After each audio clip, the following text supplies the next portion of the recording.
In our world today, in this postmodern era that we live in now.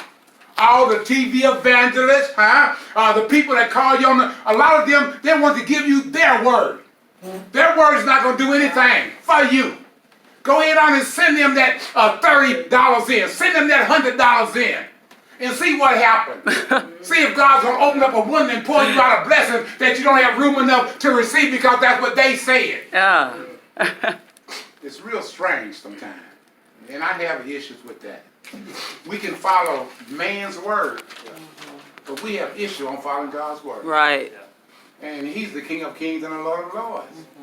I mean, and people don't realize what they were doing when they did this. When they started this movement in the church, Ed. And this movement that they started was, Brother Ron, look over at your neighbor. Tell your neighbor. Yeah. Tell your neighbor that Jesus is the Christ. Neighbor, Jesus is the Christ. I want y'all to do next. I want y'all to hold your hand up now and shout. Everybody, hold your hand up and okay. Look. I mean, we don't have issues with that. But man said that. We can obey man. Yeah. Come on, y'all look around in church, but they didn't know what they was doing when they started that movement. But that movement was showing basically how can you obey man and disobey God. Yep. It's easy for you to do what they tell you to do. Yeah. Sitting up there in church, look over, Ron. Tell your neighbor that they're ugly. Neighbor, you ugly. Come on. That started on TV, Larry. Yeah. And it just spilled over. But they didn't really know what they were showing by doing that. See, when the Lord gives you illumination and revelation, open your eyes, you can see a whole lot of stuff that some people can't see. That's right. Huh? That's right. They think they're doing something good, and it's really not all that good. Mm-hmm. But they think it is. Yeah. Just like the church, I'm telling you, when Satan, remember Satan, he's cunning, and he used a lot of what man say against man before man even recognize or realize what's going on. Yeah. Same thing he told y'all about closing up the church at night. Don't close that church up. Ain't nobody coming to no BTU. Ain't nobody coming to no night service. Y'all wasting electric. Y'all got to pay these bills. How many Negroes ain't coming down? Y'all know that. Huh?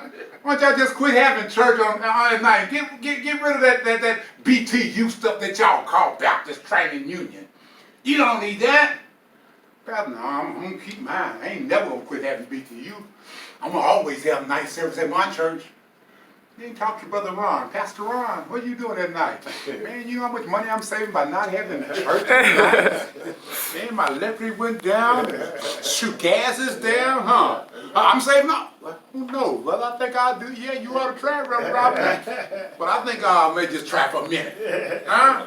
Then somebody else coming along. It's come on now, it's a domino effect. You all think that all of this movement just happened overnight? No. It didn't happen overnight. Satan has always and always will be attacking the church. Different ways that people don't recognize, but because of lack of knowledge, the people perish. Yep.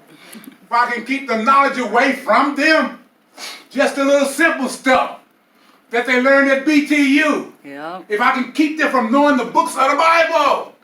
Huh? Come on now. If they don't know the books of the Bible, they don't know where to find stuff at. That's Satan, how cunning he is.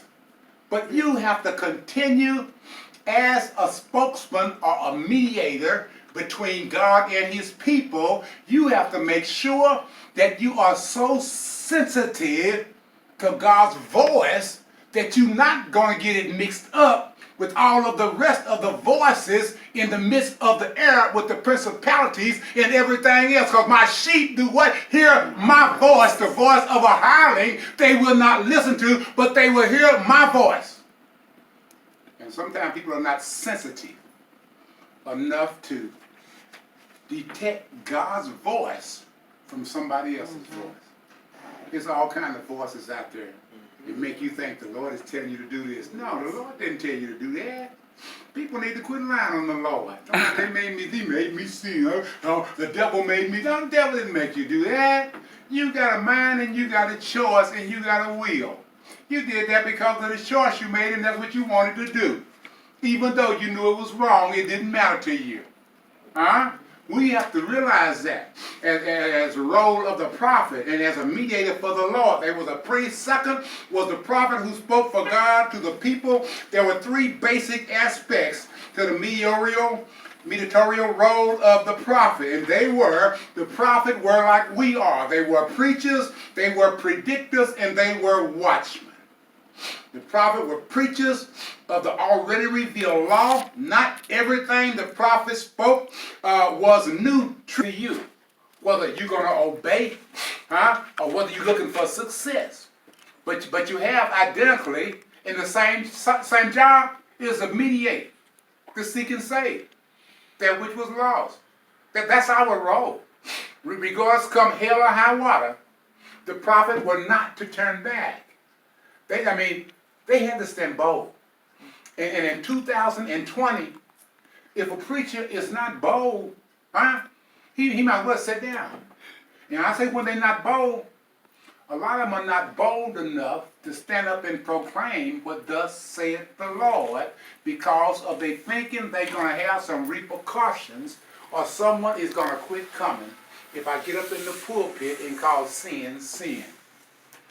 So sometimes we fail as ministers to speak what thus saith the Lord because we kind of fear sometimes the numbers, and if we fear the numbers, we fear the finances. We can't afford to lose no people.